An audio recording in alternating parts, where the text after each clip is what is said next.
So it's now 6:34 p.m. and I'd like to call to order the regular board meeting of the Oak Park River Forest Board of Education on January 28th, 2021. The state of Illinois continues to operate under a disaster declaration related to the COVID-19 pandemic. The health department continues to advise the community to practice social distancing, wear face masks, and avoid unnecessary contact with others. Based on these health concerns, I, Sarah Spivey, as head of the public body, do believe it's neither practical nor prudent to hold an in-person meeting tonight. I further believe that it's neither practical nor prudent for the public to be present at our regular meeting location. And we'll continue to hold remote meetings with updated practices to comply with Public Act 101-640, which was signed by Governor Pritzker back on June 12th of 2020.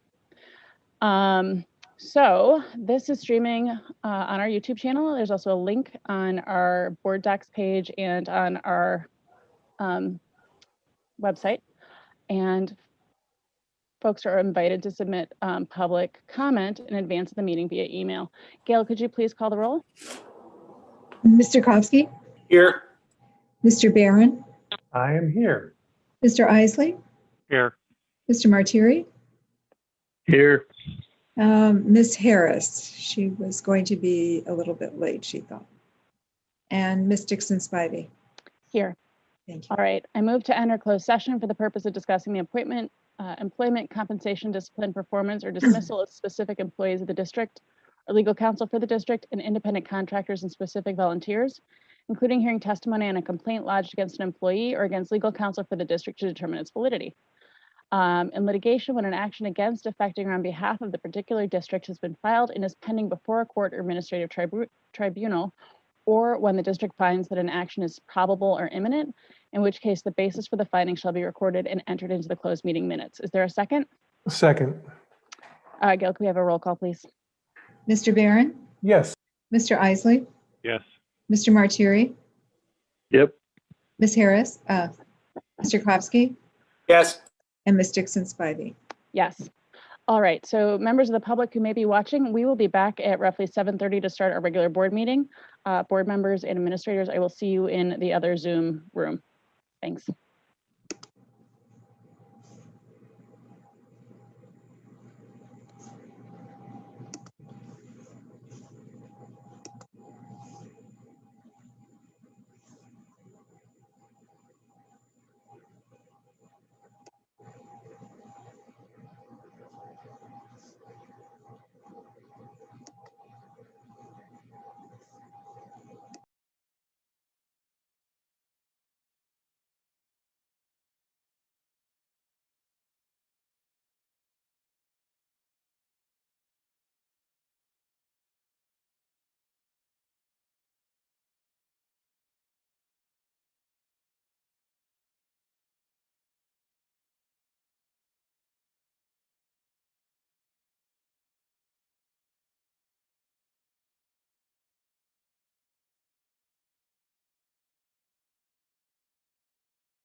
Hello?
No?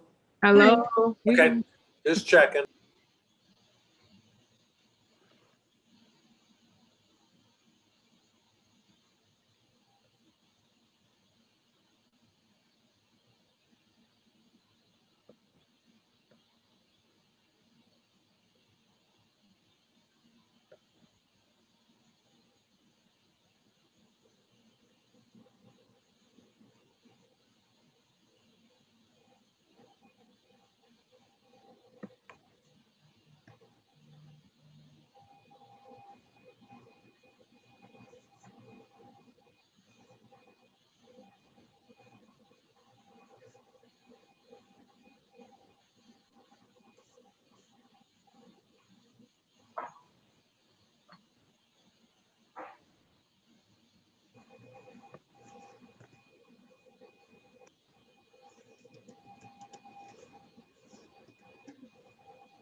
Okay, let's give just a couple more minutes. Got a couple board members, I think, still working to join.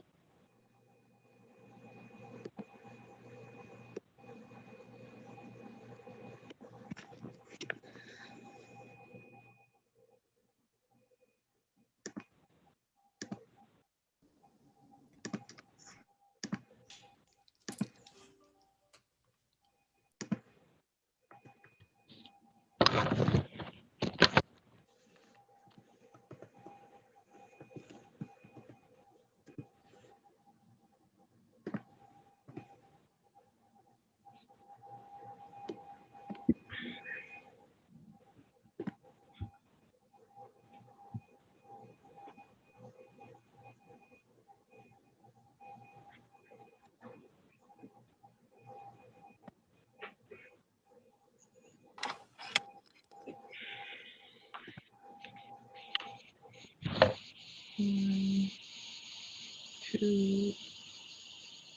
think we still got a couple that we're waiting on, so I'll give them another minute. Otherwise, we'll just get started. Sarah, I'm sending you something I'm not sure that you have, but I'm sending it to you.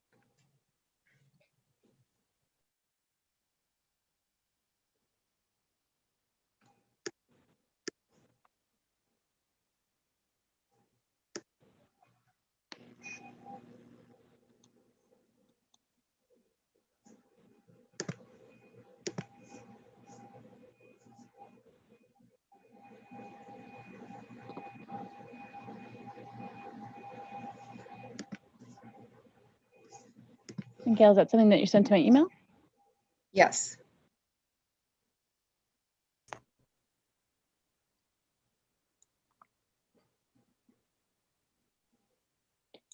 Okay. All right. So why don't we go ahead and get started since we're now at 7:32. We are now in open session. It is 7:32 p.m. And our first item is our employee recognition of the month. This is something that we had started last year. It was frankly a little bit more festive when we had people actually here and we could take pictures and exchange hugs and all that kind of stuff. But nonetheless, we are still very proud of our employees. So tonight, one of the folks that we are going to be honoring is two different categories. We have a teacher of the month and an employee of the month. I'm happy to congratulate Michael Sofer, who I see on our call. Thank you for joining us. Who was selected as teacher of the month. He was nominated by a parent, which is especially nice. And here's some of the wonderful things mentioned in the nominations for him.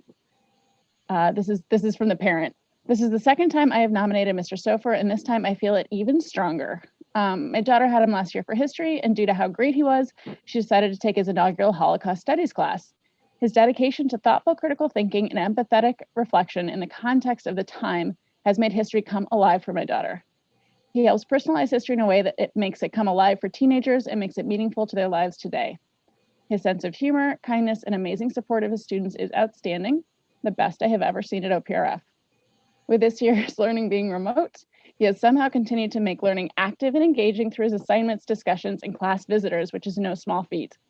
My daughter never complains about attending class or completing homework and enjoys putting all of the pieces of her learning together for the class. OPRF is so lucky to have Mr. Sofer and benefit from his talents. He is a rare and special educator. So thank you so much. That is such glowing praise. I don't know if you would like to say a few words. Just thank you. It's really kind and of you guys to do this, and I'm so grateful. We're really unique to get to teach a class like this. This class doesn't exist in public high schools in almost anywhere else in the country, and so I feel very humbled and grateful to be working on it. So thank you. Thank you. I can't even imagine how hard it must be to do all that you do and then do it remotely. That it's fantastic, and we're so lucky. So thank you for that. And Sarah, before we go on, I just want to thank Mr. Sofer. I'm one of his students as well. I was a student 2 years ago when I read a piece that he wrote in the Trapeze, which was eye-opening and just led to us meeting in person and me getting to know him a little bit. And then through his Holocaust Studies class that my daughter was a student, in just this past semester. Tremendous. And what I appreciate about Mr. Sofer, one of the many things, is how he invites parents in for some of those classes, and just top caliber college level in my view. And so anyway, just hats off to you, Mr. Sofer. And I didn't nominate you, but I've referenced you before, and we're gonna have to like probably, you know, have a rule that you can't get renominated for a while, because you are truly a gem here. So thank you. If I can pile on a little, just, Yeah, please. you know, having had 5 of my children go through the school, there are few teachers' names that I can remember as being impactful, and Mr. Sofer is one of them. So his name resonates still as having had an impact on my students. So I'm glad that continues with the current students. Thank you so much. I love it. Thank you, Matt and Tom, for adding some color to this. So again, thank you, Mr. Sofer. I believe that there is a certificate that will be coming your way that you can proudly display wherever you choose. But we are, again, so thankful for that. Oh, I think maybe forget, oh, there it is. So it's a very small token of our affection, but a token nonetheless. So again, thank you. Okay, and now we have an employee of the month that we would like to compliment. And this is somebody I have also nominated. I just want to be clear that this is not my submission, but you know, I am jumping on this bandwagon. So Christopher Thiem. Here's what people who submitted the nominations had to say about Chris. Chris, of course, does our IT. Chris was nominated by both a parent and a student and a board member. Among their comments were the following: Mr. Thiem has truly risen to the challenge presented by remote and hybrid learning. He is dedicated, responsive to student parent questions and problems, creative and practical in his approach to solving technology issues, and reliably shows up at endless evening meetings. Without Mr. Thiem's hard work, I believe our students' learning experiences this year would be far inferior to what they are.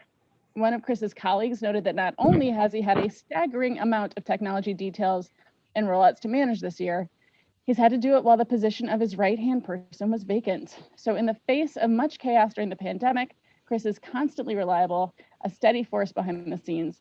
His decision-making is student and equity focused, and he is driven to make sure that all students and staff have the technology and support to succeed. Chris is truly one of those unsung heroes who has kept the school not just functioning, but functioning well during the pandemic. And I think as board members, we can also comment on his excellent presentation skills. His technology presentations, along with his team, are always some of my favorites, to be honest.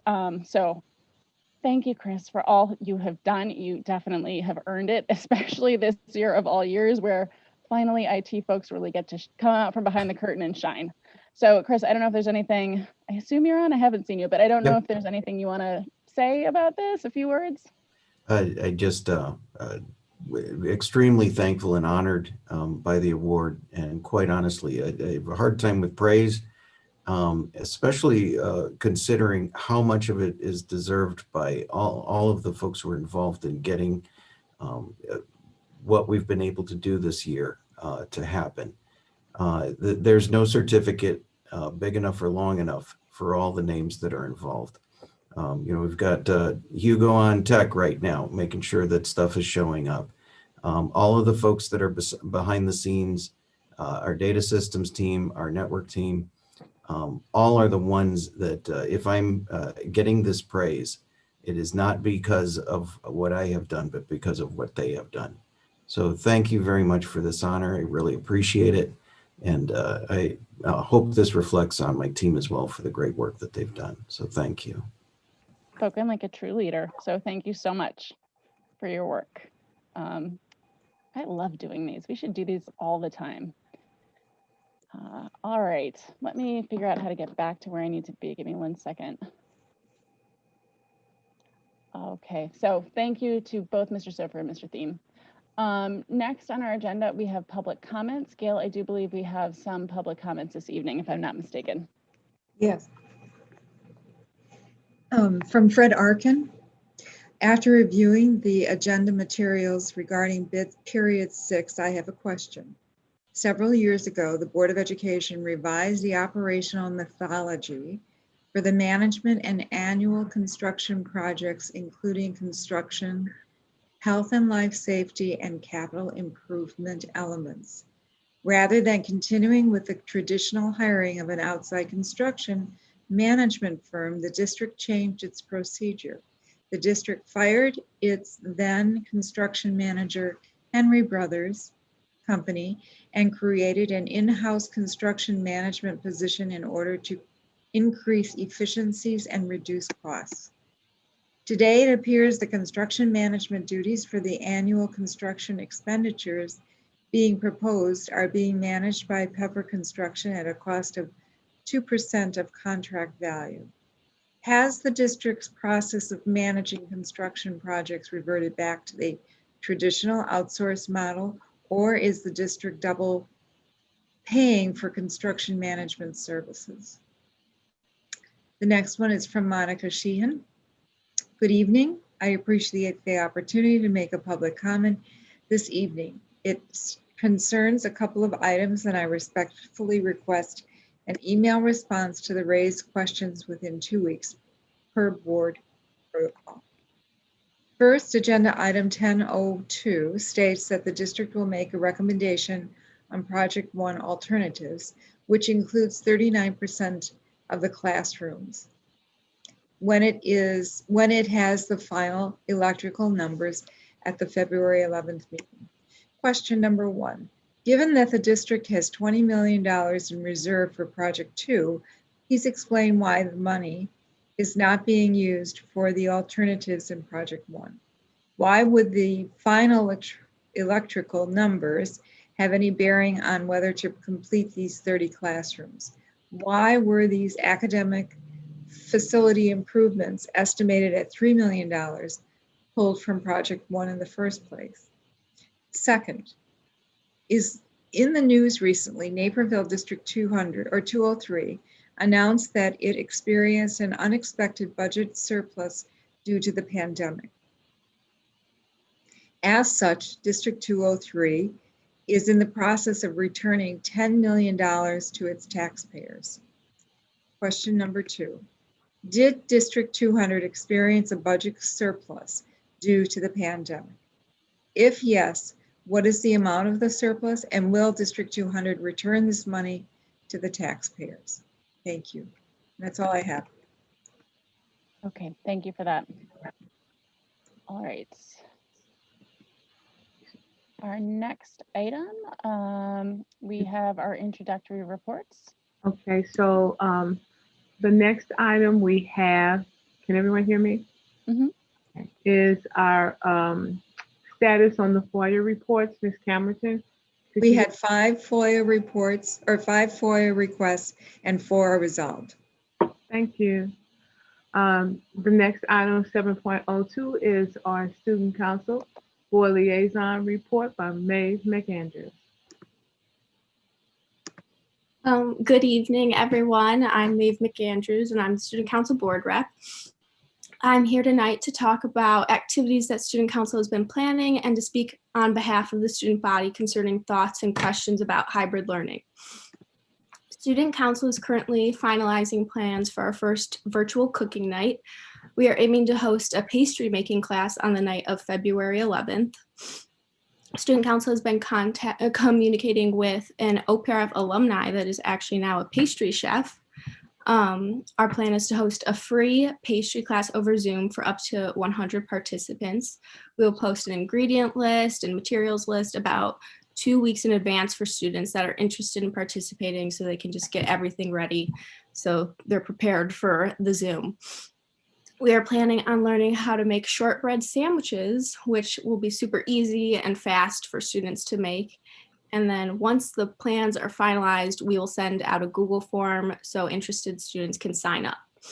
We are hosting this event just to try it out, see if students are interested, and hopefully we see a lot of participation. Recently, though, Student Council and other clubs have noticed that student involvement in school activities has dropped. We've been thinking of new ways to get students interested in some type of activity, but we've definitely seen less people participating. We are continuing to think of creative and fun events that will draw the attention of the students, and hopefully we'll see more people participating. Recently, with the announcement of hybrid learning beginning, student council has noticed that many students are still confused about what hybrid learning will be like when they begin, and they are having a hard time organizing all the information they're getting. Overall, students feel like the communication with hybrid has been all over the place because there have been emails to the students, to their parents, a bunch of links on the school website and FAQ section, and many other places where the information is just scattered all around. So students are having a hard time understanding how hybrid learning will look because all of the information is being sent out separately among their parents or them. So we're wondering if there's any way students can receive a document with information that pertains to just them and nothing that involves parents or teachers. We're really just requesting one document with detailed plans that only affects the students. It'd be super helpful if it would include information about policies for lockers, bathrooms, water bottles, which entrances to use, what time students should show up so that they'll get into their classes on time, and anything else that specifically applies to them. Also, then concerning entrances, it would probably be helpful if students were told like what street the entrance was on rather than the door, because not everybody knows which door number, like where that is.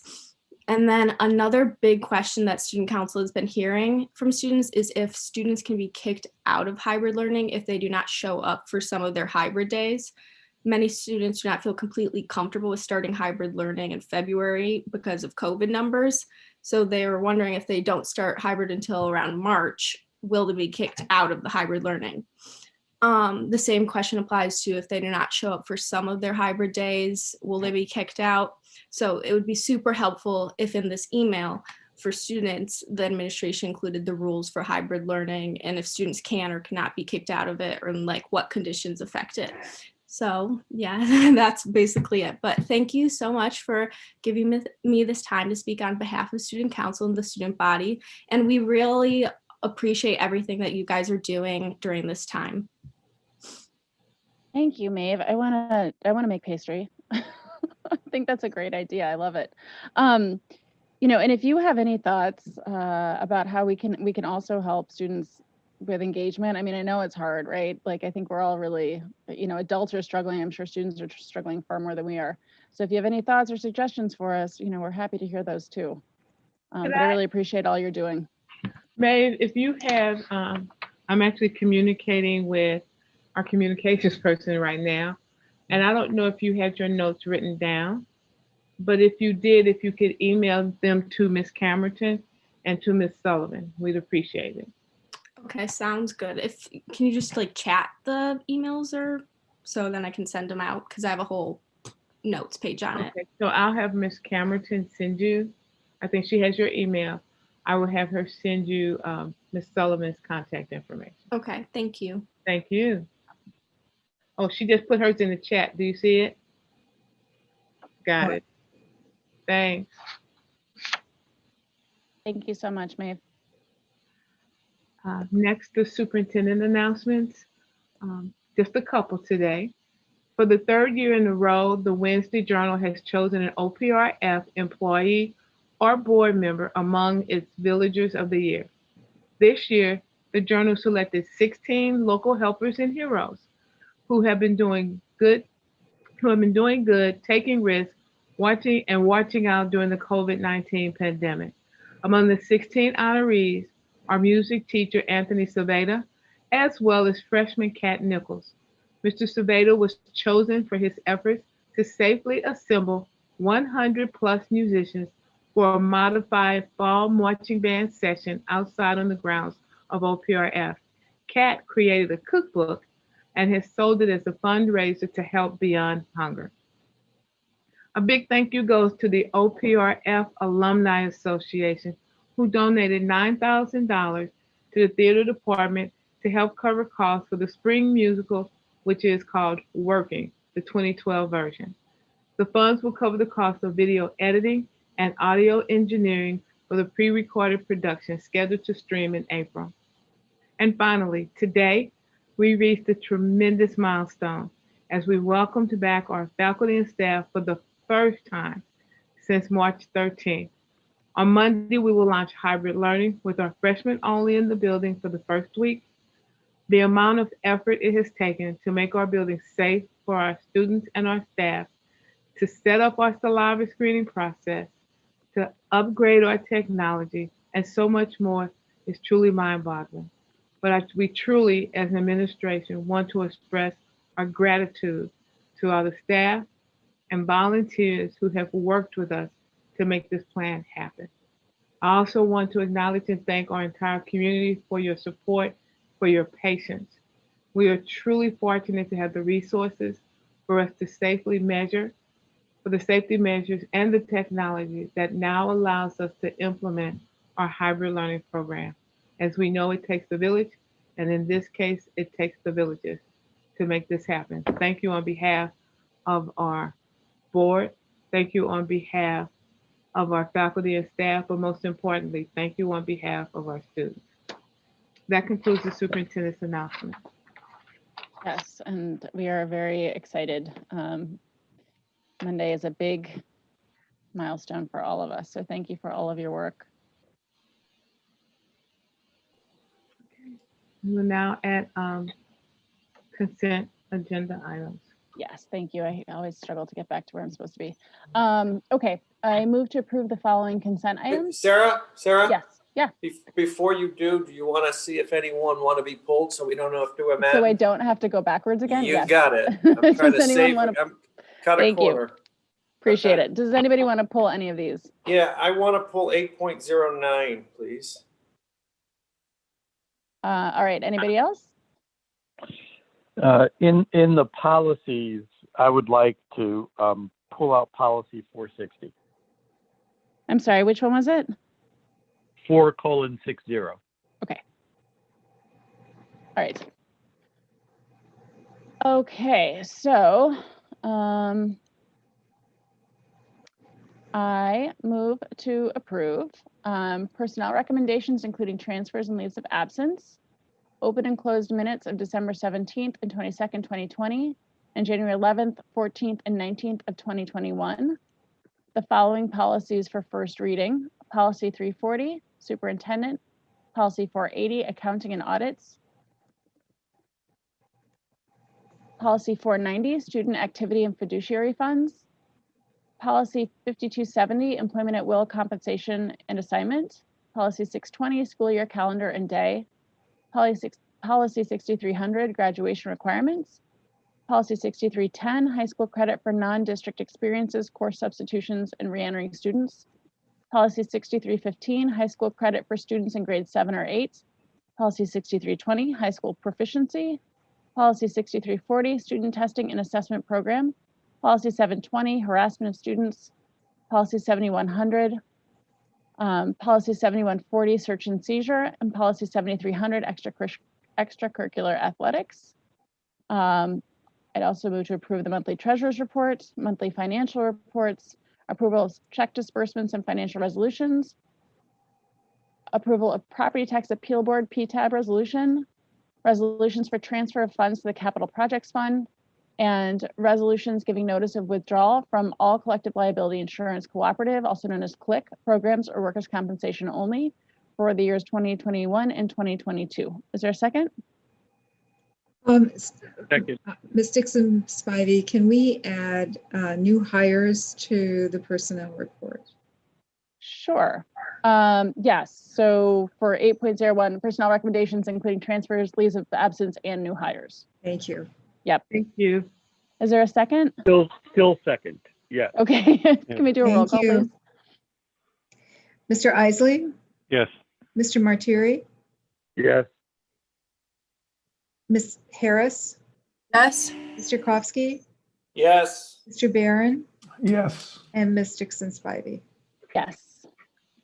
President Spivey, before we go into discussion on the items that were pulled, we would like to introduce our new hire, who will be the new, beginning in the 21-22 school year, will be the district athletic director, Ms. Nicole Epson. Nicole, you want to wave, and would you like to just say a few words? I'm very, very excited to be a part of the Husky family. So thank you so much for the opportunity. I really look forward to what we can do next year post-pandemic. It's going to be fun. Thank you. And we are very excited to have you. So welcome to our pack. Thank you. Any other board members? Welcome aboard. Thank you. We're excited. Yeah, welcome. You come very highly recommended, obviously, and I'm excited to get to know you down the road. But thank you for being here tonight. Thank you. I think you'll find a lot Nicole, of passion next year. Yeah, and this is Ralph Martiri, Nicole. I used to be on the District 90 board with a gentleman named Rich Moore. I'm assuming you know Rich. I do very well. He is incredibly complimentary of you and your skill set. Oh, thank you. Right. Well, great. We're so happy to have you. Thank Welcome you. aboard. Thanks so much. Thanks for the opportunity. Looking forward to it. Thank you. Thank you, President Spivey. Of course. Yeah, of course. All right. So why don't we talk about, let's do the policy first. Ralph, you wanted to pull policy 4:60? Yes, because it's got the emergency purchase clause in it now, right? And I'm just going to read it. So it's got a question mark after emergency purchases. I guess that's going to go away, but it says in situations where an emergency purchase needs to be made to keep normal operations running, the district may spend up to $100,000 and notify the board president or designee immediately of the purchase. Next sentence, the purchase must be presented to the next board meeting for approval. Mm-hmm. And what happens if we don't approve? So I think Good there's question. a whole can of worms here that we probably need to have a thoughtful discussion on. And I wouldn't want to spring it on the board right now, but I think maybe as a policy committee, Sarah, you and I could noodle through some things. And then what I think would be a good process just to expedite it is to get everyone to send either you or me an email with their thoughts on sort of the what happens next. And then we could collect those thoughts and meet as a team and synthesize them and bring them back to the board. And I would note that we are meeting with Roxana on the 2nd, so next Tuesday, to talk about policies generally. So that would be done relatively expeditiously. I don't know about how do other board members feel about that issue? Should we pull it?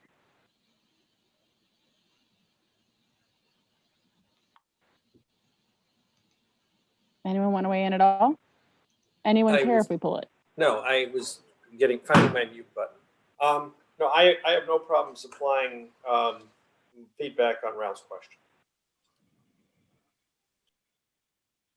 And I'm okay if we pull it for conversation that if people want to have it. I'm good with that. Same here. I concur. Okay. All right. So we will pull policy 4:60 for further discussion and bring it back at our next meeting once we have collected thoughts, our own and others. All right. Thank you, Ralph, for that. Our next item that we had pulled was 8.09, which was pulled by Tom, and that is the audit and comprehensive annual financial report. Yes, real briefly, I'm just pulling it because there was information from our last meeting that was in the news, in the newspaper, and there were some errors in what was reported, or that there was some missing data. So I just want to go and clarify what was stated on the record, and then in case by chance it was audio or other issues, communication. The total district pension liability is $404 million for the teachers. So it was left as zeros, and that's up from over $150 million in 2015. So that was what was stated last time, and I'm just making sure that that was clear. That was the main error. There was also a report on the per teacher amount, and it was reported as 50,000 when I reported 650,000. So I just wanted to clarify those points, please. I Thank don't you. know what our notes say, but that's what has made it through. So, okay. Yeah, no, I appreciate clearing up. It's always good when we can clear up, especially when it's in the media, public misperceptions. So I move to approve the FY 2020 audit and comprehensive annual financial report. Is there a second? Second. All right. And we've had discussion. I assume there's no further discussion. All right, Gail, could you please call the roll?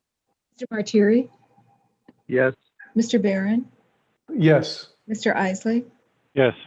Ms. Harris, Yes. Mr. Kowski, Yes. and Ms. Dixon Spivey.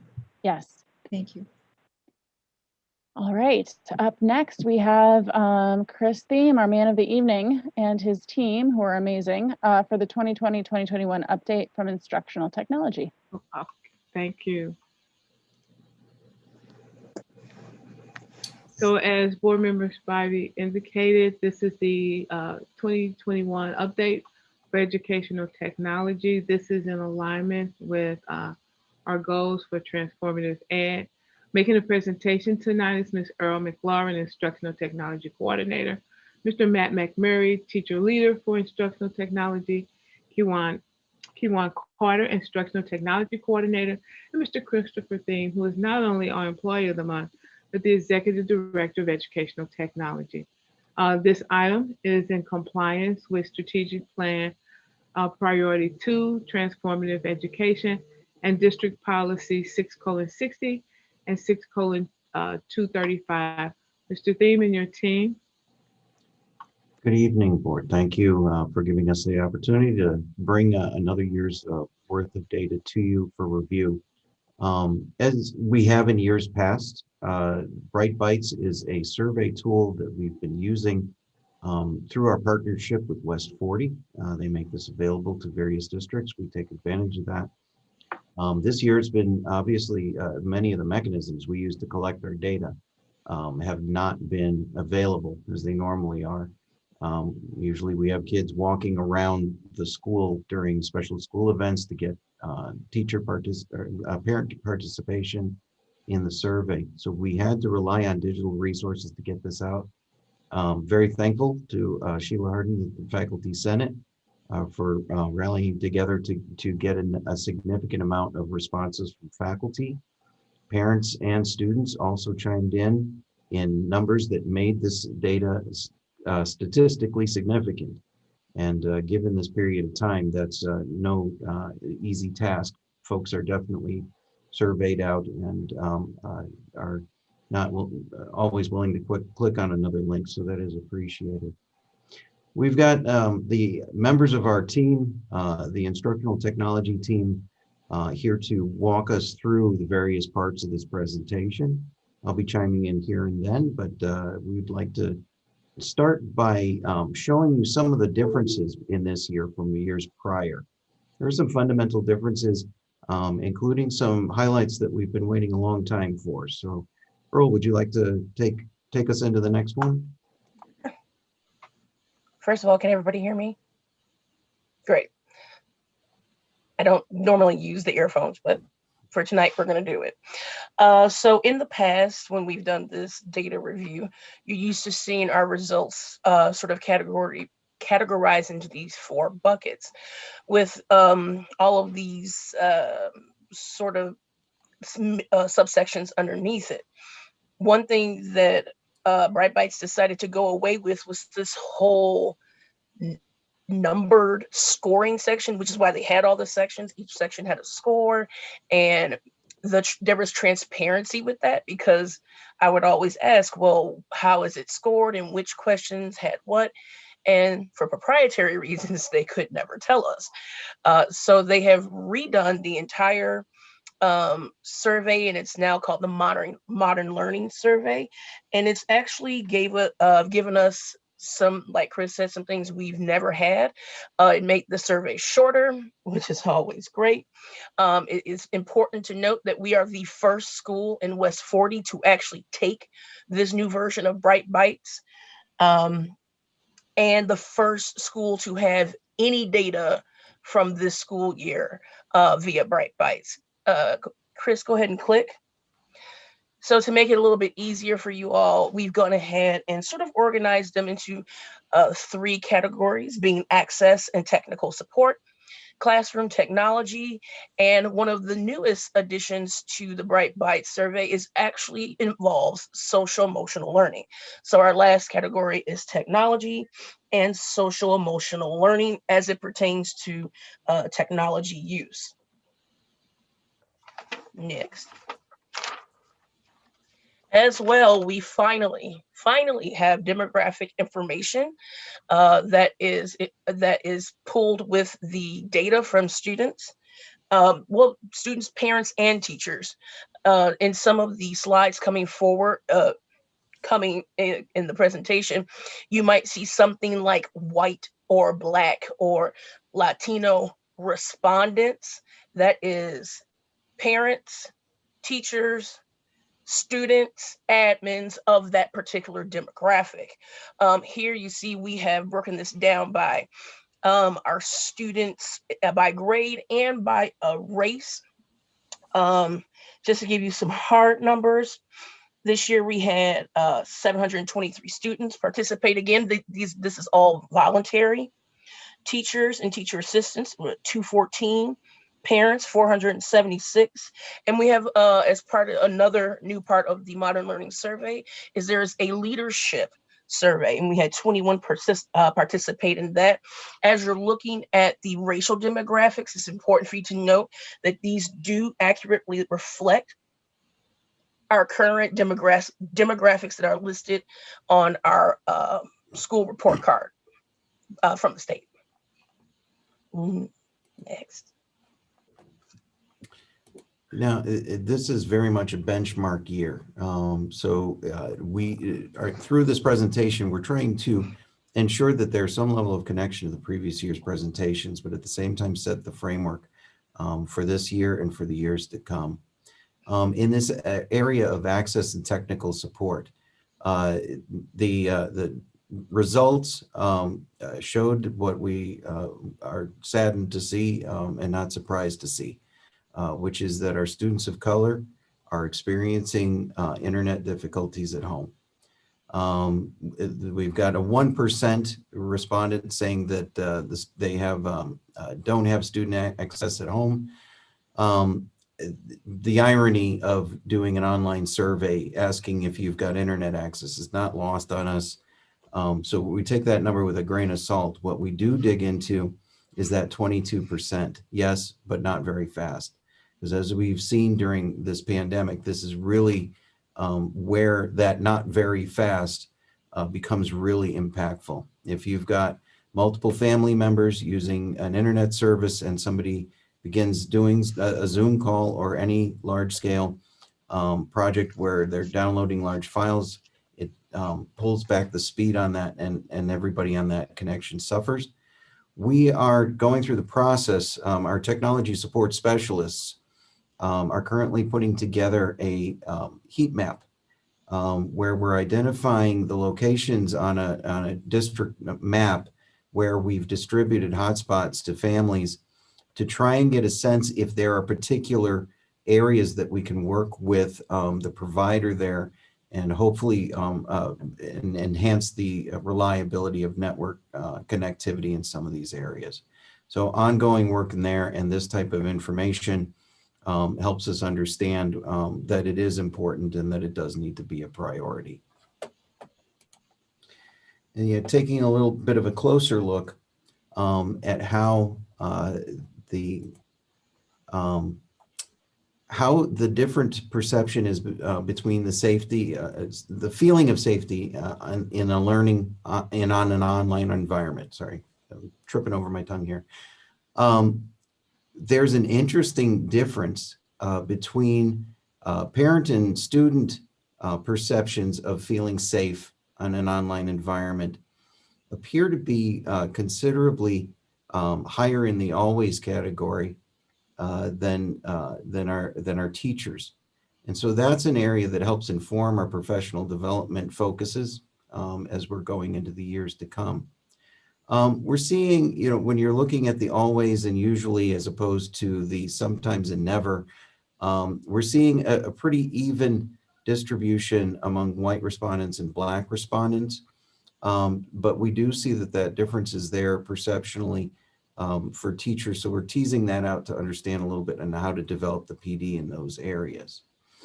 Just to clarify, anytime you see an NA in one of these graphs, it means that the question was skipped. So just to avoid confusion on that point.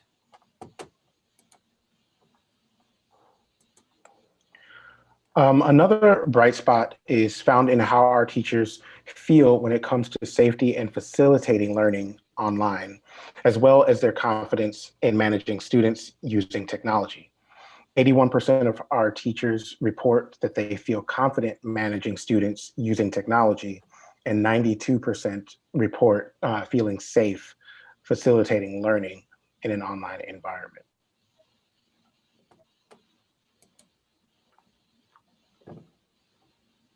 So now we dig into like the meat of where we want to live. Honestly, in terms of access and technology support, it's been an area that we have, though Chris talked about the internet and things like that, that's been an area that we have been increasing in terms of our accuracy, the quality of our support, devices, all of that stuff. When it comes to the classroom technology domain, this is an area that has been a growth area for us in the past.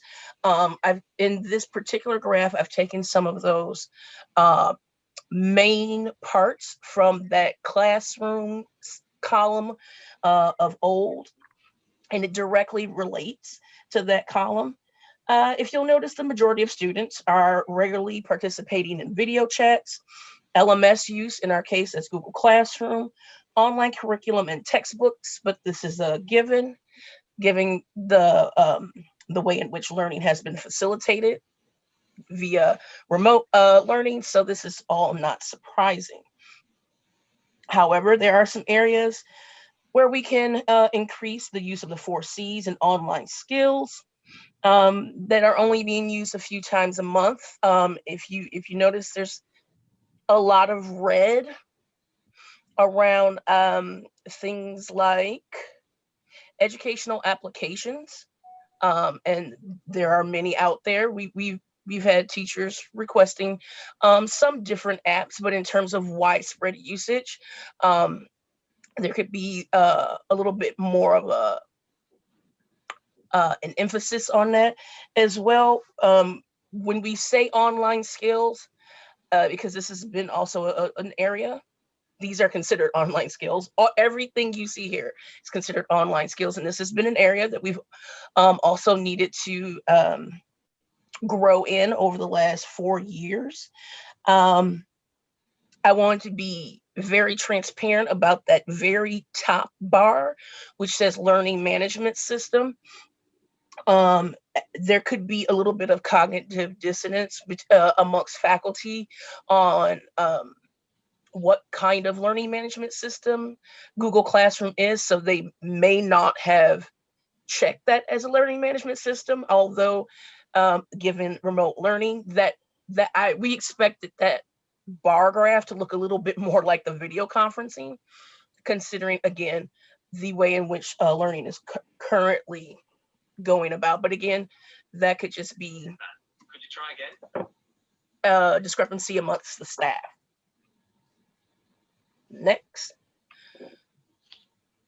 So when we dig into this, again, I really love the fact that we can compare perceptions between audiences. And if you look at the frequency in which students are using these basic online skills, reading online, video chatting, writing online, these things kids should be doing every day. It closely mirrors the frequency of how often our teachers are using the same skills, which makes sense, right? Students can only do as they're taught. However, if we look at that little graph on the side, students are still not overall very confident, in particular about posting their work online for an audience. This has been an issue, again, annually, in terms of data. it also continues the idea that we are doing great things in the classroom with our students, but they're still coming out as technology consumers more than technology creators. And a lot of that, if you see again on the left, they're going to do what their teachers do. So if their teachers, as you can see, are not really writing online, or if they're not really posting videos or whatever, whatnot, you're going to see that reflected in the student news. Next.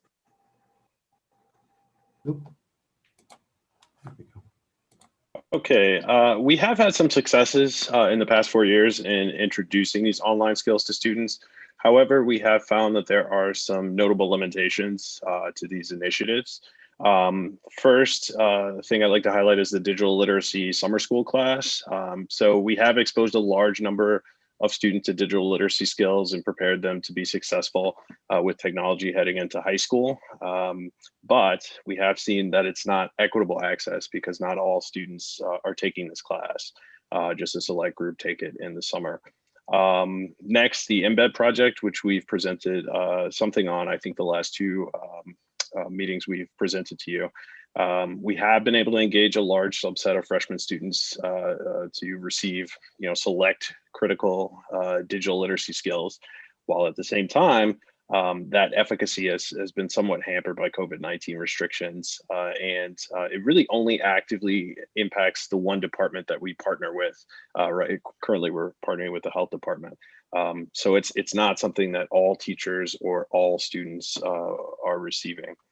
And then this year, this fall, we launched a campaign called Big Ideas in Tech, or BIT. And we've been pretty successful exposing students to digital literacy skills and concepts despite the pandemic. This was a project that we had originally planned to do in person and use a lot of posters and a lot of engagement with the screens and things like that we just didn't have access to. But obviously our limitation is that it is voluntary and doesn't actively involve teachers. We're sort of trying to bring that directly to the students through our social media and other communication strategies. And just a note on this slide, there are a couple of detailed slides about all of these programs in the appendix. Next. So finally, if we look at that last sort of large bucket, again, this is actually the newest area, Bright Bites, which focuses on elements of social and emotional learning and technology use, in particular in the Modern Learning survey. One of the things that really changed from the old format is they're looking at learning in multiple different environments, remote, hybrid, and face-to-face. So I think this is a particularly important section, given some of the frustrations that honestly students and teachers all across the world have been having with remote learning.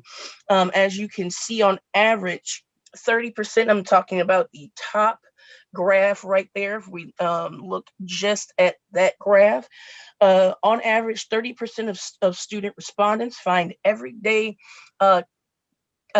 school tasks difficult to complete, with an additional 10% of students who find the task extremely difficult to complete. So you have 40% of children who responded saying that they are struggling to complete work at home. As a result, you're having things also affected, like their ability to be patient.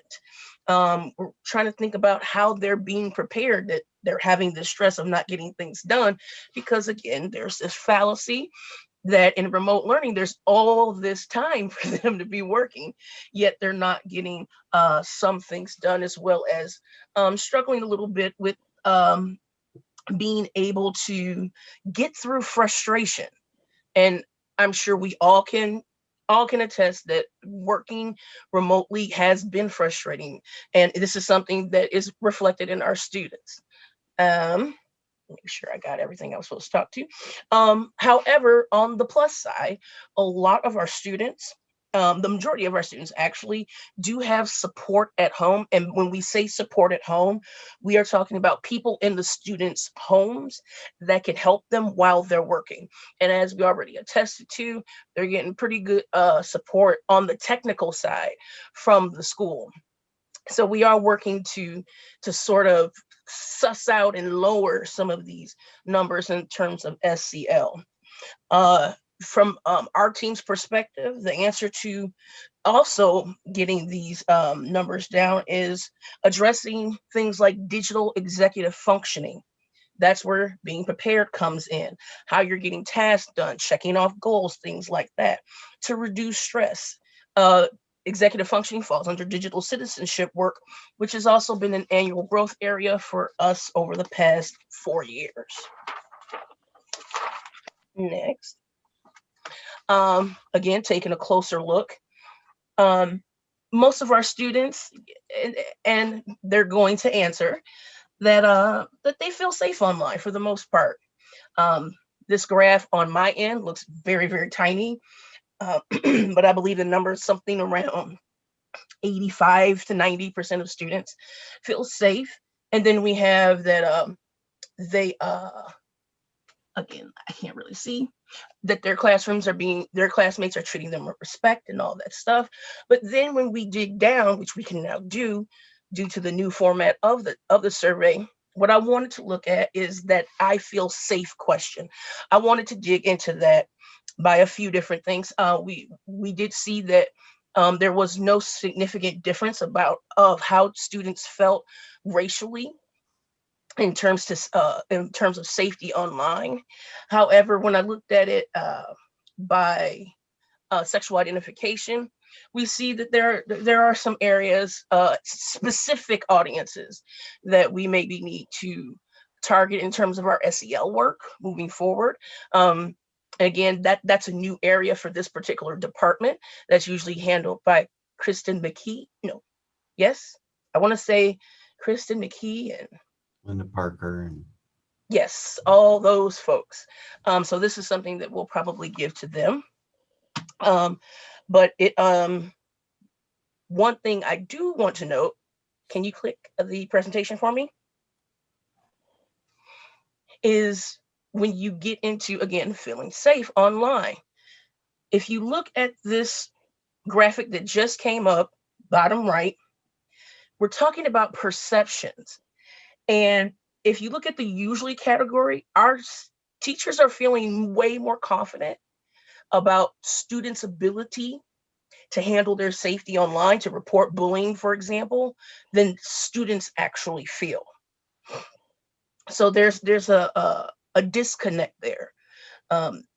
Again, we already know that students are handling a lot online just with the learning process. You add this into it, and we want to maybe open up some doors for teachers to have some more open conversations with their students about things like online safety, but that again falls under student digital citizenship for both, teachers and students. As previously mentioned, we have tried to address these areas right here via different initiatives that Matt talked about. But again, it's hard. It's hard for us to get to students because our support model is we support teachers who support students. So if teachers don't think it's a problem, it's not getting down to students. So that's what the data is showing us. I'd also like to make one more note about that I feel safe graphic at the bottom left. And I actually just realized this tonight, which is why I completely missed it. If you'll notice, this is out of 530 respondents.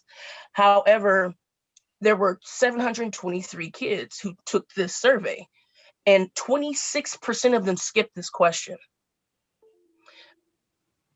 To me, I feel like that's very telling. Now, again, I can only guess why they didn't fill out this particular question. Probably because they didn't feel comfortable enough. And that in itself is very telling. Again, that is speculation based on how students responded to other questions. The more personal you get, the more kids are like, Next slide. Now, because, as Earl said, our support model is that we support teachers so teachers can support students, the instructional technology team focused on our creating professional development over the summer and into fall 2020 in response to our annual growth areas of online skills and digital citizenship, which is noted here in white. In yellow, you'll see that the PD that we were able to facilitate in a live, you will see that we were able to facilitate this PD in a live virtual format. All other professional development materials were made available on our website, ET Connect, and through voluntary self-paced coursework from Google and EdTech team.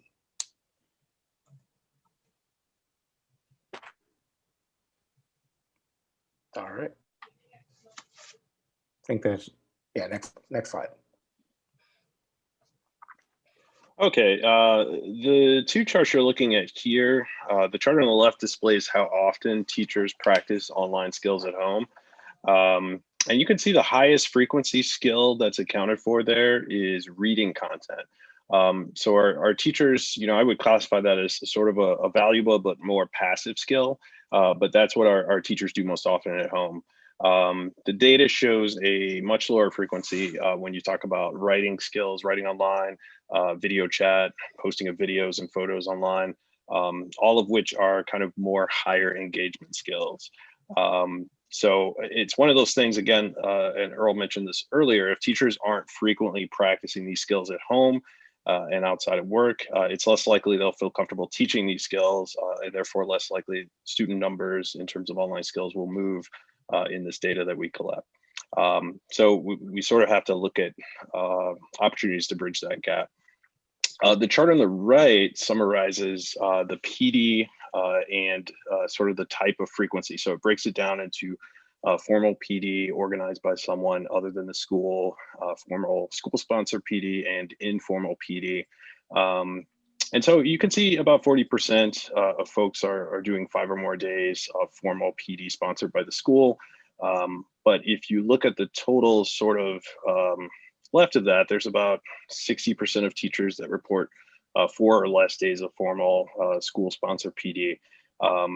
There's pretty good evidence, pretty strong evidence there that teachers are seeking out external PD, which is always good. And helps us out a lot when especially when they find high quality external PD. But to bridge the gap, we would argue that we need an institutional top-down approach to professional development in collaboration with the district's instructional team, just to implement more proactive PD on technology integration, because the data has not shown significant growth from previous years in these numbers and in the preceding numbers on online skills, right? And the same data suggests that it's difficult to address student skills without addressing teacher skills and therefore instructional methods. Next.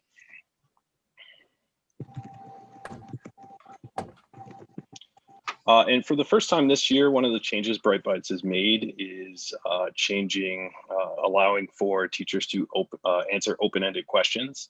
And here's some of the responses that we got when teachers were given this opportunity. You can sort of read those. I'm going to focus on a couple of trends, which we notice and are bolded, which are time and specificity. Essentially, teachers expressed over and over again the need for more time to learn and use technology. This can present some barriers to some of the work that Kawan mentioned earlier on self-paced PD options that we've offered. If teachers don't feel like they have adequate time dedicated to technology PD, it's very unlikely they're going to feel that, in their spare time or in their non-school hours, they're going to be able to do some of these self-paced options. And smaller group PD, which necessitates more time to facilitate, is harder to do if teachers are expressing that they don't have enough to begin with. The other thing that you see pop up a couple times is specific PD. So I mentioned the or you can read there, the individualized offerings. So PD tailored more towards individual teachers, and content area PD came up a couple of times. And that's, I think, pretty typical when we ask teachers what they want in professional development opportunities. It is worth noting that some of the comments reflect our recent need to address remote learning and hybrid learning technology in a what I would call a general and en masse fashion. Just, you know, it's sort of been, it's had to have gone that way based on everything. So that particularly the time crunch that's noted between training and implementation has been somewhat unavoidable under this current circumstances. It's also important to remember that with the preponderance of time being mentioned in the comments, increased PD opportunities for teachers and dedicated time to this work are ultimately what are going to drive student digital online skills in both our students and teachers. Next.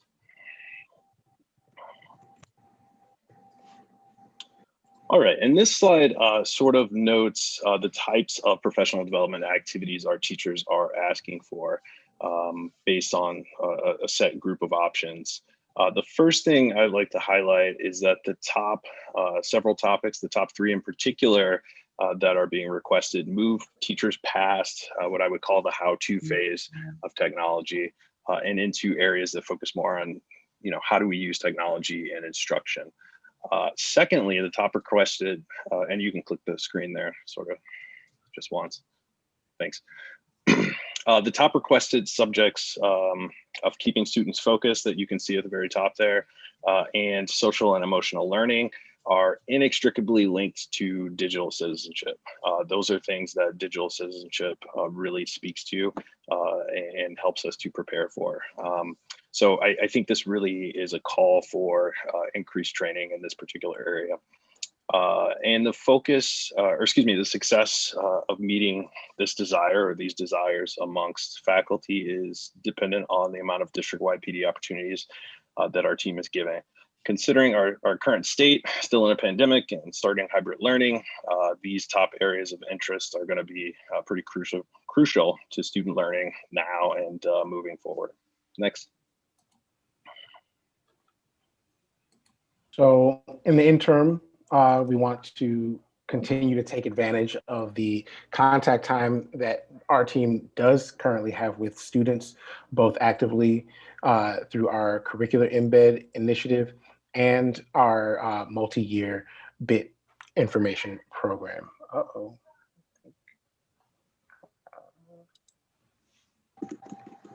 Did I lose you guys? No, no, you're still here. My computer's doing weird stuff. So yes, we just want to make that we continue on with our digital literacy embed with the health teachers, as well as continuing our Big Ideas in Tech campaign for the students.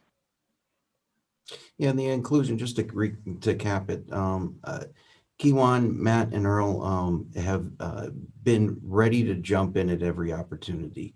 Unfreezing the curriculum has provided an opportunity for them to jump in with a partnership as they were redesigning the health curriculum to put that the aspects that we normally don't have an opportunity to include as a unit into what's being done into the work that they were doing. So their partnership was great.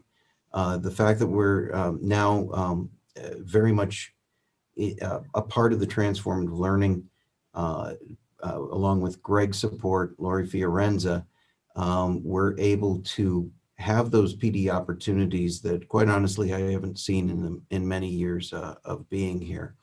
And with those opportunities opening up, I've watched the team jump in and provide some exceptional stuff, in addition to that thing called the pandemic that they've been supporting faculty through as well. So really outstanding work on their part through this. With all that said, we'd like to open it up for any questions. Thank you so much for that. Board members, does anybody have any questions? I have a question. I appreciate all of the presentation. Your team is outstanding. And the part about feeling safe online, And I thought that was a great insight, Earl, that the number who did not answer at all was maybe indicative of some kind of concern or fear. I don't recall that number. It's close to 200, I think you said, that had not answered that at all. How much does that compare to other questions that were bypassed by people? Just so I have a sense of scale of how many more didn't even answer that one. Do you know what I'm getting at? I know exactly what you're getting at. Okay. So on my end, what I'm doing, which is so nerdy, is I'm going to pull up the student section of results and all of their responses from the social emotional section. And I can see how the respondents, like how many responses there were for all the rest of the questions in that particular section. And they went down quite a bit. That is on par with the rest of the questions. Again, so 732 students took the Bright Bites survey, and on average is looking about only 550 students answered the social emotional questions. Got it. So, but still, your point is well taken, though, that there's, you know, and who knows what, like you said, there's some speculation, but so one of the concerns that I know I have is that I'm not sure, but I wonder statistically, my guess is that teenagers are probably better behaved online than many adults. Teenagers have grown up with it. It's been emphasized from an early point onward. For adults, it's this thing that we've adapted from face-to-face conversations, right, to this new platform of being behind a keyboard.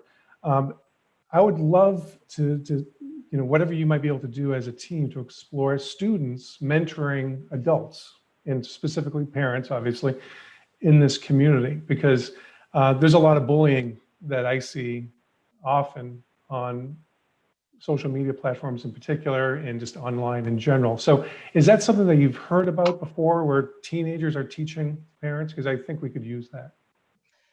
It's definitely something that we've seen in other school districts, things like that. Sometimes logistics are an issue. I do think it is something that we have addressed in those initiatives that we talked about.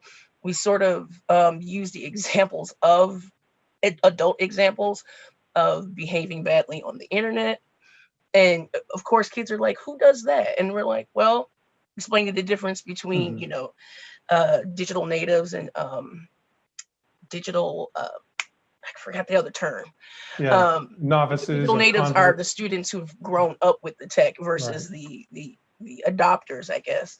But again, it's something that we could definitely look into expanding through our student help desk post-pandemic, when people can actually have conversations. Right. You know, because one thing I know, Dr. Ammons is on here, and he's leading our charge on racial equity and a lot of racial issues.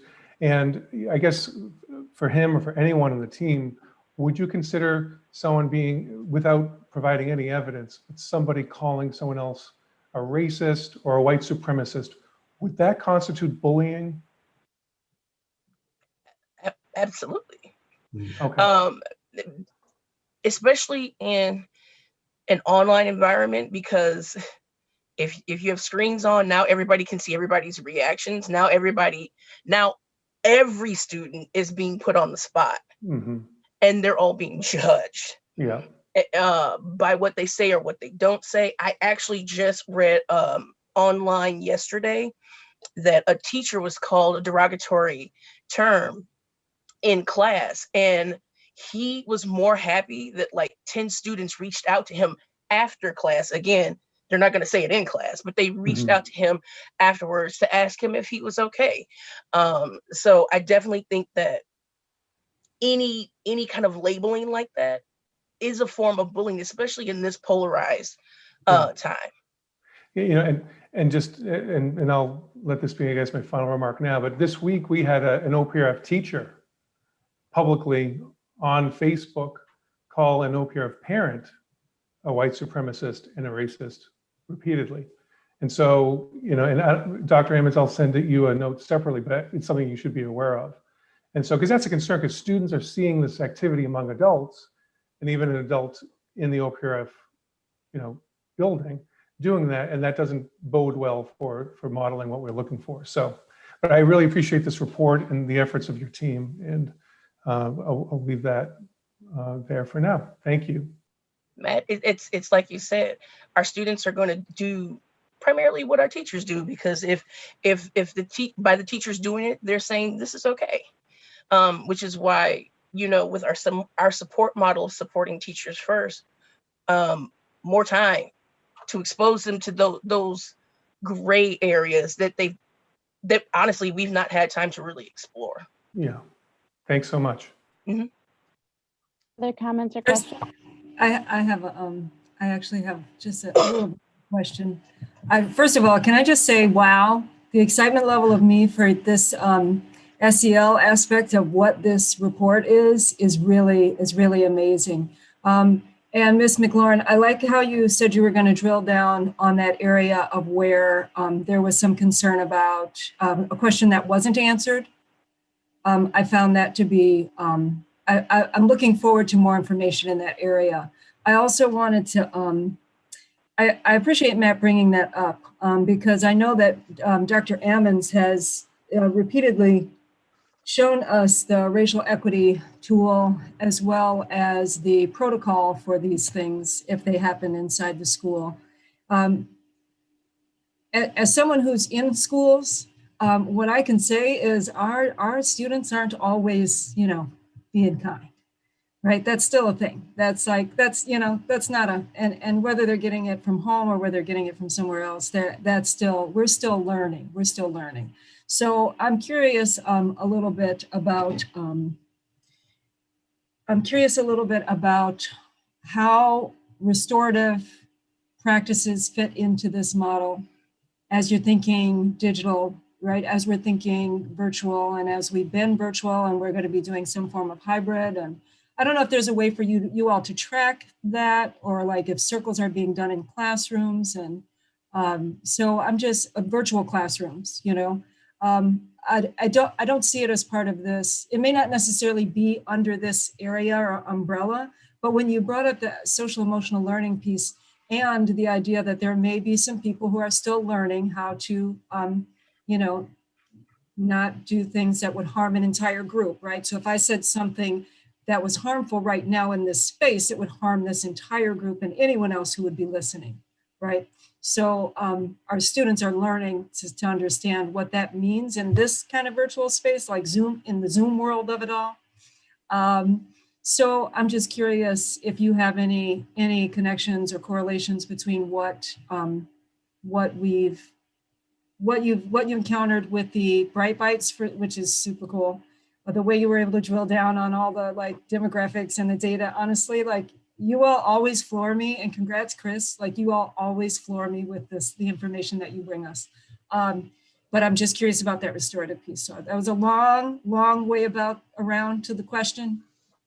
So, and if you don't have anything about that, that's cool. That might be Dr. Ammons, and that might be Greg and Mr. Johnson. That might be some of those, conversations to be had. But I was just curious if you had anything that leaned that way in as it pertains to the data that you've already collected. Well, one of the things that I know we are doing, and we have conference with Dr. Ammons on, is several aspects of the BID campaign, which focus on elements, again, of digital citizenship, including, I don't think it's called feeling safe online. It's called, I believe it's digital health. Matt, correct me if I'm wrong, but that is a topic that's coming up in this second semester. I believe it's called digital wellness. That's what it's called, digital wellness. And that goes into how students feel online, how much time they're spending online, how it affects their emotions and things like that. But it again, with this being a new portion of Bright Bites, relating it to technology, it's something that I myself need to learn a little bit about. But we have tried to at least, like I said, involve Dr. Ammons in the creation of this piece, which we can get to students, again, only voluntarily. But I actually need to talk to, again, those folks who deal with social emotional learning, because there's also a whole nother side to this data that we can get at students who are at risk and things like that. And again, they know a little bit more about the implementation of restorative practices. They know a little bit more about that. I feel like I cut somebody off. I was going to add to that, if you wouldn't mind, just to clarify. We're somewhat limited in the scope of the data we would have on that in terms of what teachers are doing in their actual classroom. So, for example, we're not in their Zoom calls or sort of looking at the types of activities they may be doing around SEL. I would probably point you a little bit more towards the instructional leadership team, because I know we have SEL instructional coaches, coaches who sort of specifically specialize in that. And our PSS teams are oftentimes the ones that are working either with individual students or a lot of times with teachers on, I guess, around those issues. But, this is new to Bright Bites, and I think we'll be finding new and different ways to sort of parse this data as we get more of it. Yeah, and I think it was. Oh, I'm sorry, Chris, go ahead. Well, I was just going to say, I think this was definitely intentional on the part of Bright Bites and West 40 in their partnership with them to bring this information to the forefront and have these conversations that we haven't had in these areas around technology, and have our partnership start to grow with those areas that aren't ones and zeros. They're people's hearts. Yeah, I have one more question about a specific slide that you put up. I think it's slide number 10. Let me get that on the screen for you. It was the one about how often do teachers talk about digital citizenship?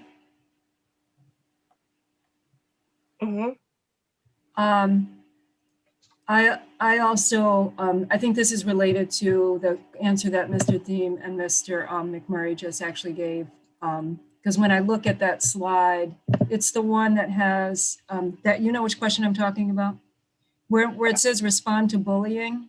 And it's mostly, like, it's predominantly never and every few months, right? The conversations about that, which makes me think more that is more of an instructional space for that. But I also just wanted to, I'm going to ask Greg to actually respond to that about the instructional space, Mr. Johnson, if you could, around responses to bullying, like, and what's being done in the instructional coaching or SEL coaching spaces around that. And then also, I would like to not separate this board from the processes that you all are in. And I too think that there are ways for us to model how we can be in community as well, and the importance of how we, the things that we say and how we model that, as well as how we could, like, I'm not sure, like Matt's idea about like students teaching the adults, like, I just wonder, like, how much more community could be built if we as a board were working with other community members. So it just was an idea I wanted to throw out there, but I'm gonna ask Mr. Johnson if he has anything else about that SEL piece there. Can't hear you, Greg. Mr. Johnson. Yeah, how's that? Does that work better? Can you hear me? Yes, yes. Hey, Gina, I want to make sure I understand your question really well. So the question is, when we see information in this survey that speaks to any SEL component, like, give us some context for what we're doing as a school relative to topics of bullying or anything else that falls in that domain. Is that generally the question? Yeah, because I'm curious, I'm curious about is like that slide, that response to bullying, like it says, do teachers teach this or talk about it frequently? And that answer looked like it wasn't discussed a lot. It may be, and it may be part of an SEL component somewhere. And I'm curious about that. Yeah, it's a great question. And I think one thing that is really useful to understand here is that because of the massive reformatting that Chris talked about when he was first discussing this, it's a brand new survey for us that gives us data, the type of which we haven't collected in Bright Bites at all. So a great answer to your question would be, well, let's take a look at this within a context over a few years and kind of see what this tells us. about something that might be specific to the pandemic, or whether this is speaking to instructional activities and students are taking it in that context versus something that's a little bit more SEL. And we don't have that data, right? Because this is just our first baseline look at it. I think that students, though, have been accustomed to this survey when it comes out over the past several years as being something that is a little bit more technical and a little bit more academic in what it's trying to get at. And so I think it's a safe presumption, to think that may be how students originally might have perceived this. But again, these questions are clear too with what they're asking, and so a little bit more digging needs to be done with it. I want to say just one thing about any time that there's information about bullying or anything that is related to highlighting an SEL concern. And what that immediately flags for us internally as the school is not an immediate yes, no response that is absolute based off of something kind of quick like that.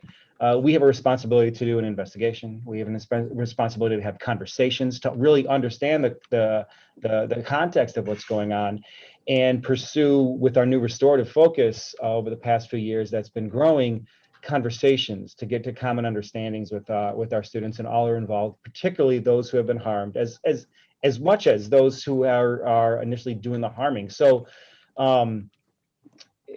this helps us to get an understanding of how students might be perceiving their online environments right now.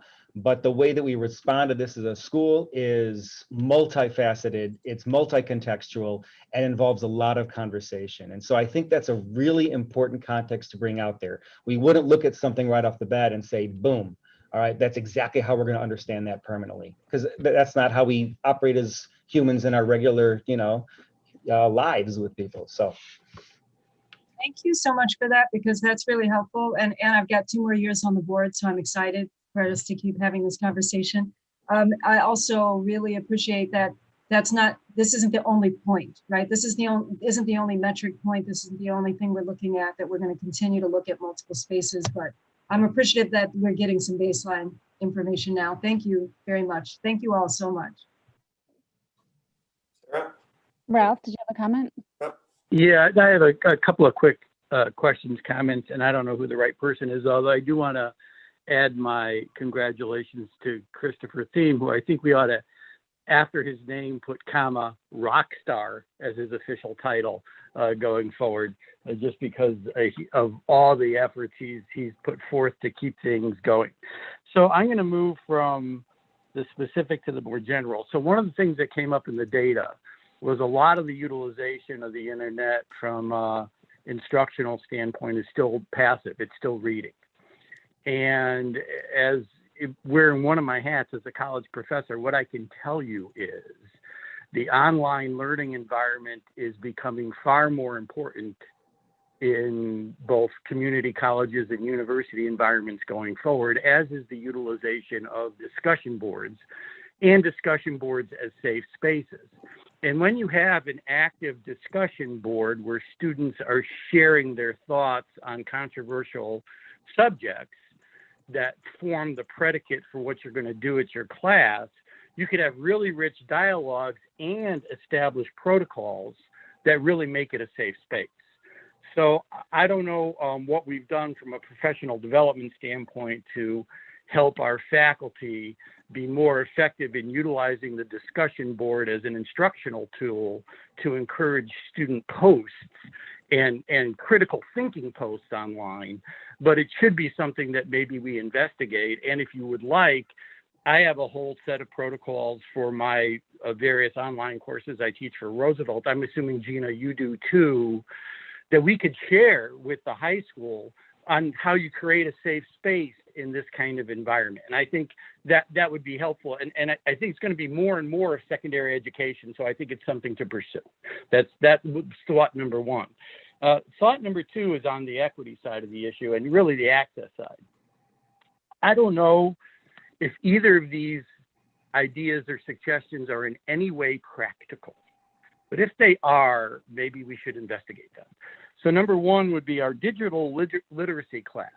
Can we open that to families and parents and guardians of students? Would that be a significant cost?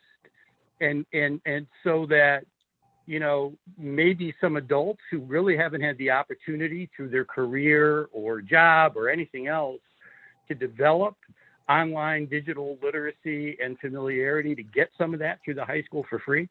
I think that could make a difference. And once again, I don't know if it's feasible. I don't know what the whatever. But when I was going through the PowerPoint as part of our materials, this was just a thought I had. So, you know, that's to consider. And the other one is on pure access. And once again, from a resource allocation standpoint, I don't know if it's even possible, but could we contract with our ISP at the high school to provide high-speed internet access to families that don't have them that attend our high school? And we just pick up that cost. But we'd have to be able to identify those families. We'd have to identify that cost. I don't know if we could work with our ISP, Chris, to do such a thing. But I think from an access standpoint, it would really, really, from an equity standpoint, make a difference if we could. So once again, it could be a crazy idea. It's just one of the things when I was looking through the materials that you passed out that I thought might be something we could do, or maybe at least investigate. And that's it. Happy to have a response from whoever feels comfortable responding. No, actually, I'm sorry. If there's two things.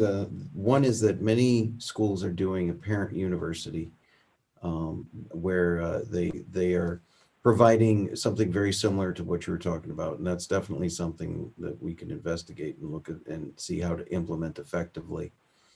And then on the community internet, there were some efforts towards that end. It's often difficult working with the ISPs when you're trying to establish something that is more of a general and communal spread of internet services. You often encounter obstacles on that path. But what we have been looking at is how to engage the companies directly by pinpointing where the weaknesses appear within our own student map and seeing if we can gain headway there. There's also platforms that we can investigate, programs that we can investigate to see if we can branch into the area that you're talking about and provide more direct assistance to kids beyond just the hotspot. I know that one Rockford School District found an area that had weak internet in a particular trailer park area. And they put up an antenna on a water tower and were able to provide internet there. And I think that I heard about this, it'd be worthwhile talking to them and seeing what they did to work with the internet service provider in there in order to establish something like that. These regional heat maps are going to help us understand where that might be a practical solution. So both not crazy ideas at all, excellent ideas, and we'll look into them both. Thanks, Chris. And hopefully it won't be, at least from a community standpoint, as much as an infrastructure issue here in the Oak Park River Forest area as it is literally an access issue for individual families in their homes. And I think that would be far less expensive to remedy than, you know, having to do some sort of infrastructure changes. But I really appreciate your knowledge here. And I think going forward, this might be something for us to look at as a board, as something to devote some resources to from an equity standpoint to ensure all our students really have access to high-speed internet. Thank you. I had two things to add. We have worked with in the past LaTanya Jackson, the outreach coordinator. She does parent university. She does community work. I forgot what she has one particular group that reaches out to families to help get them skills in this area, but I'm not sure what the status of that program is given the pandemic, and because it's hard to do a technology training for folks who may be at a technology disadvantage, but it's something we definitely can look into.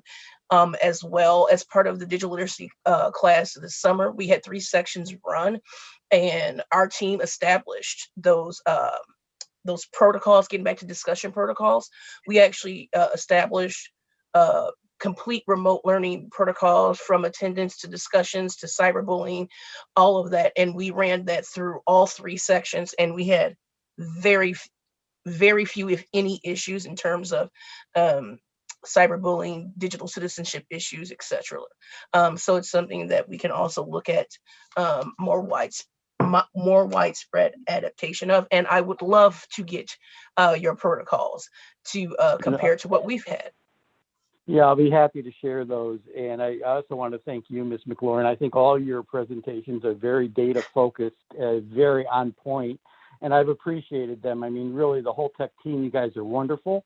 But and this is Chris's special night, so Chris, again, it's your special night.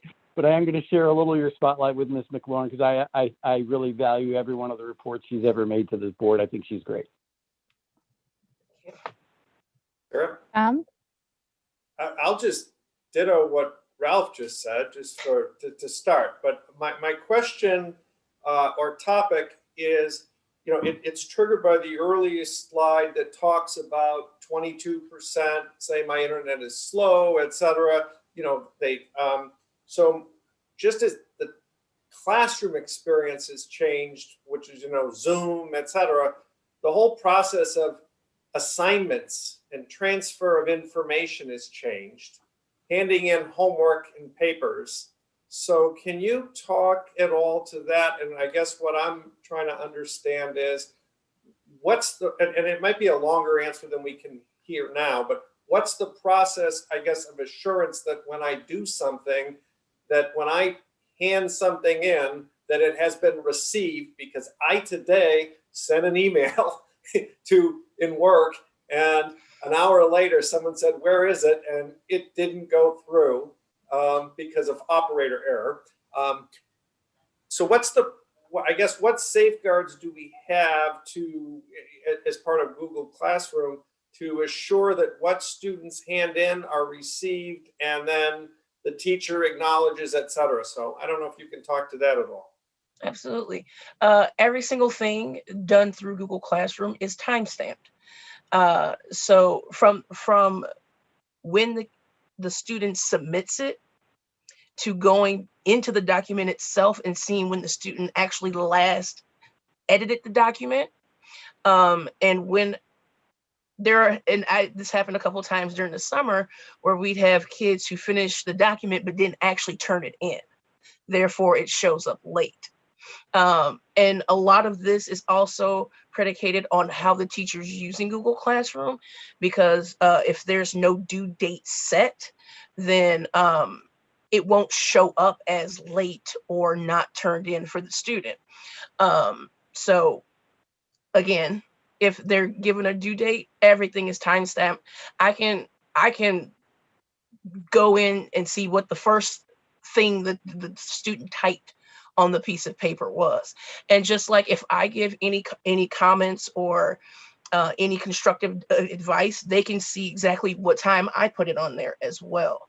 There is a time when students cannot continue working on it. When they turn it in, all of the rights revert to the teacher. We make our comments, and then when we return the work, which is also timestamped, the students are able to see again any comments or make revisions, etc. But every single thing is timestamped, which made this summer really fun because I was constantly checking timestamps, because some work I gave in class, I gave very specific times for.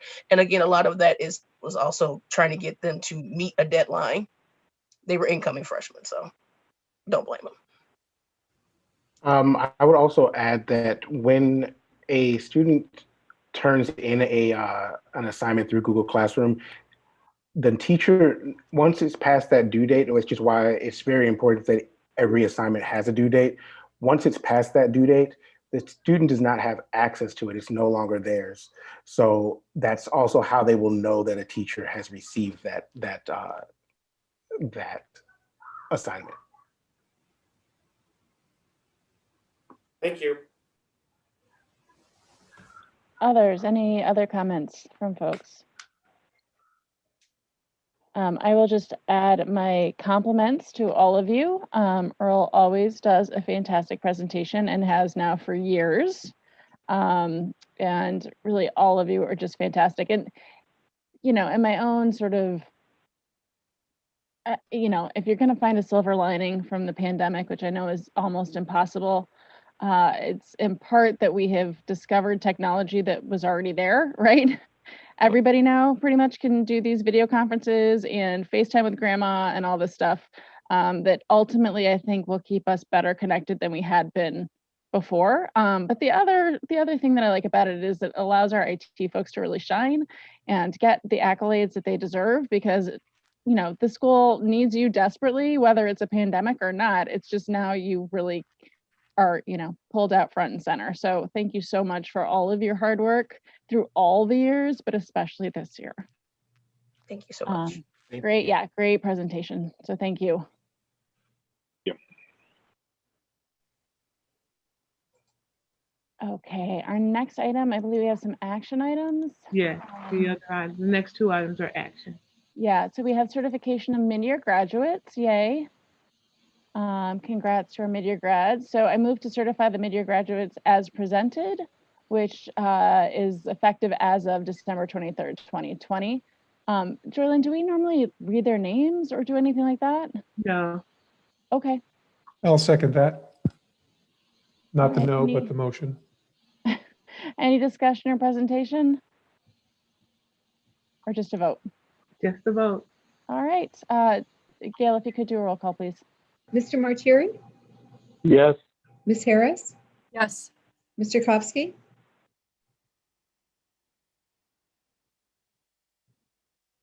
Yes, it took a Mr. while to find. Mr. Barron? Yes. Mr. Isley? Yes. And Ms. Dixon Spivey? Yes, and Thank you. hearty congratulations to all of these students who will be missed, but we are very excited for what they're going to go on to do. All right, our next item is approval of bid period number 6. So I move to approve bid period number 6 in the amount of $24,669,388. The package includes bid period number 6 plus construction management costs to Pepper Construction for disbursement to the lowest qualified bidders, excluding the electrical contractor. Is there a second?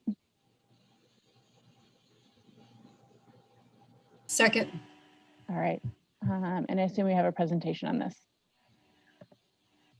Mr. Anderson. Thanks, Dr. Ford Adams. I presented this at the committee of the whole, but I made some changes to it because during the committee of the whole meeting, the board had asked what exactly were the alternates.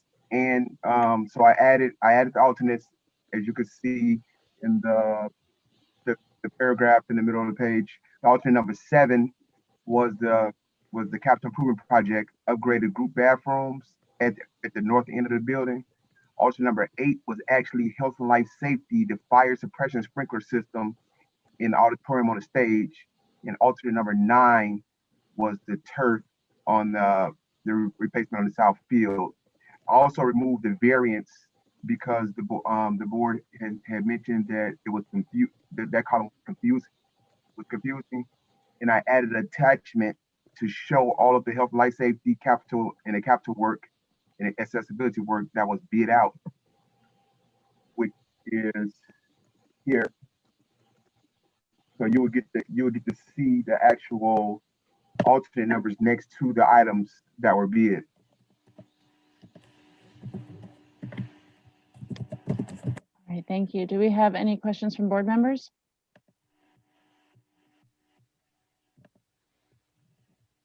Sarah? Yes, Tom. I just want clarity on, so 7, 8, and 9 are alternates that were all part of this, of the maintenance work, correct? Yes. There were additional alternates that are part of project 1. So can you please just confirm what the disposition of those alternates what is? Gotta get the right verb.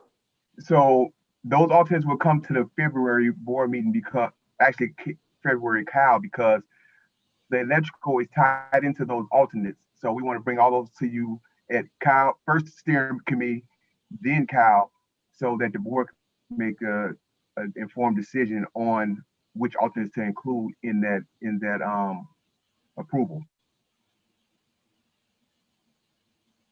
Any follow-up, Tom? No thing. All right. Any other board members have questions or comments? Yeah, this document that you have, sorry, displayed right here. So how does this relate to 7, 8, and 9? Is that the 7, 8, and 9 all the way on the right? Yes. And why have the other red ones not been included, but the 2 yellow ones? All of the red ones here are included. So now I'm confused again. So we include 7, 8, and 9, which is the numbers on the right. Yes. And everything else? Everything on this list. So everything on this page is included. Yes. All right.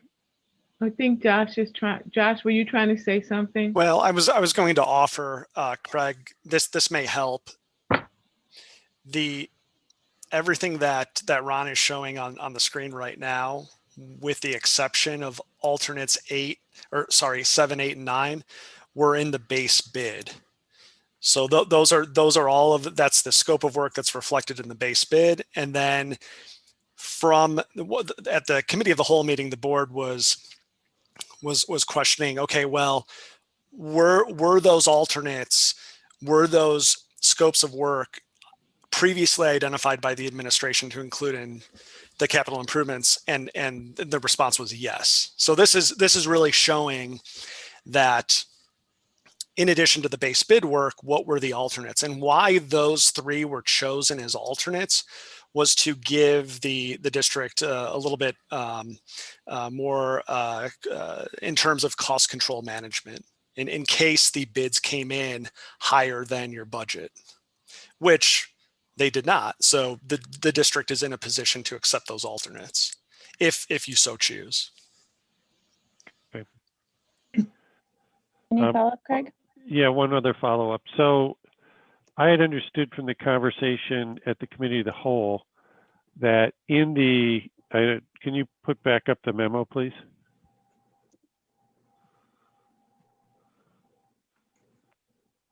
That in the project 1 description, that you had included some amount of electrical, an estimate of electrical, but this memo clearly says it does not include any electrical.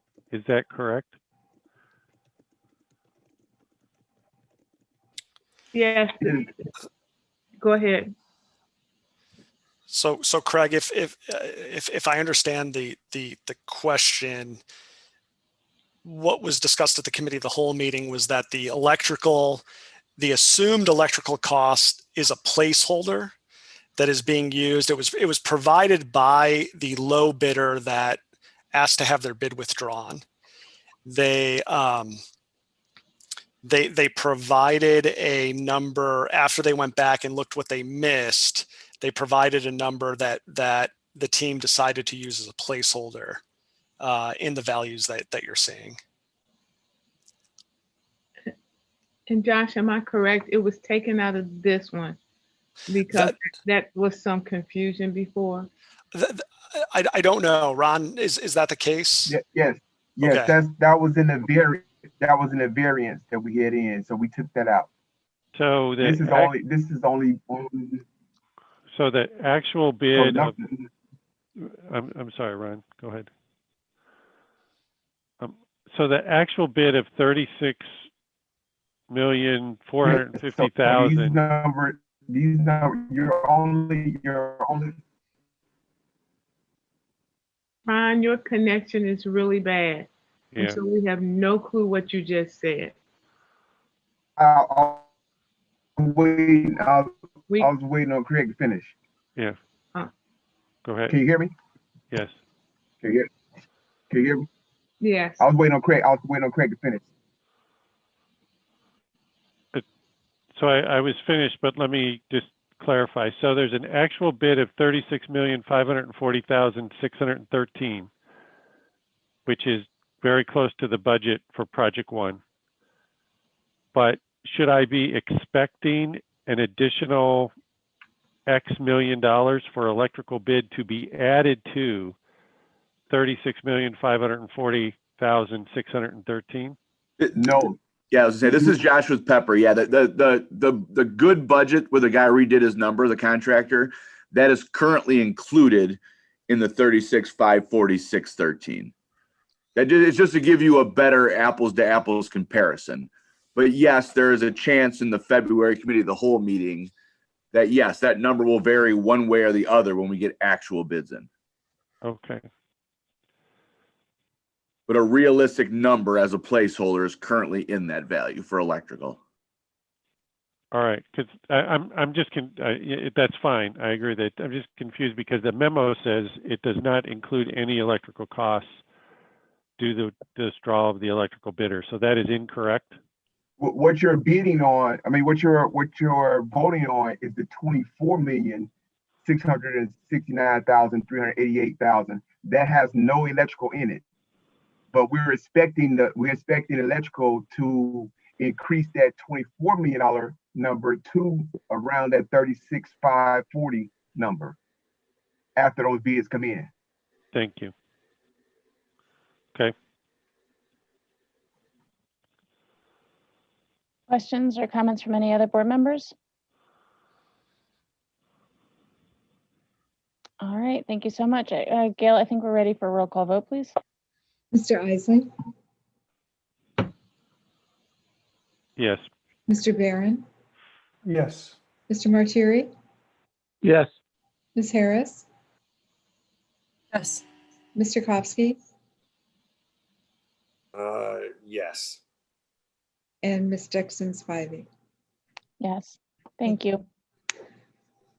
Okay, we're on to future agenda items. Does anyone have a future agenda item they'd like to raise at this time? No, I would just like to have some follow up on the issues we raised tonight in the discussion of the technology, both Gina's issues on the restorative justice piece and the SEL piece. I think I'd like to hear a follow up on that in a future agenda. And I would like a follow up on the couple of issues I raised that Chris said may be feasible to do. So at some point in the next, couple of months, I would like a follow up on those. Okay, thank you. Anybody else? Yeah, I have one, Sarah, and it's a follow up on our most recent equity discussion, and I might not have been clear, but I have a recommendation for us as a board as a read. And that is to read the Learning Community Performance Gap Report from May of 2003. I'm so, many probably have, but it was work done by our community, by our school, that is full of pearls, and I think it would put the board on an equal footing if we were to do that. So to have that as a topic. Thank you, Tom.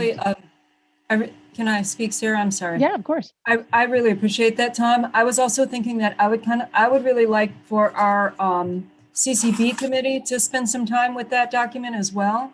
I haven't read it wholly, so I'm looking forward to it, but I think that it might be a useful piece for CCB as well, because some of that information is foundational. So thank you for that. Yeah, this is Martieri. I agree with both Tom and Gina. I think you can't figure out where to go unless you really know where you've been. All right, so let's think about Matt. Well, Matt and Craig, of course, I don't know if you have different thoughts, but we could schedule that maybe for February or even March. It's not a super long document, so I don't know how much time people would need to read it. But I think it might be good for us to really dig deep into who we are and where we've been, as Ralph said. So I don't know, Craig or Matt, did you want to weigh in? I think it's a good idea. I know I read it when I was running for board, and like Tom mentioned last week or earlier this week, it's it bears dusting off and refreshing our memories on it. And whenever the time works out, it's good by me. I'm All okay right. with it, Sarah. Great, thank you. I will talk to Dr. Pruitt Adams tomorrow when we speak about trying to set a timeline for that. Any other future board items?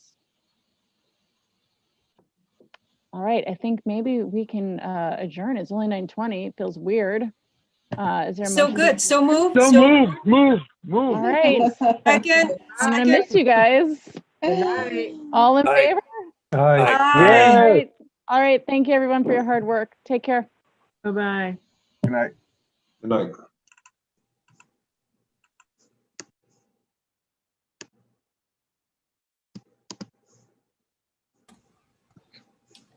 Hugo, you've got host control. So when you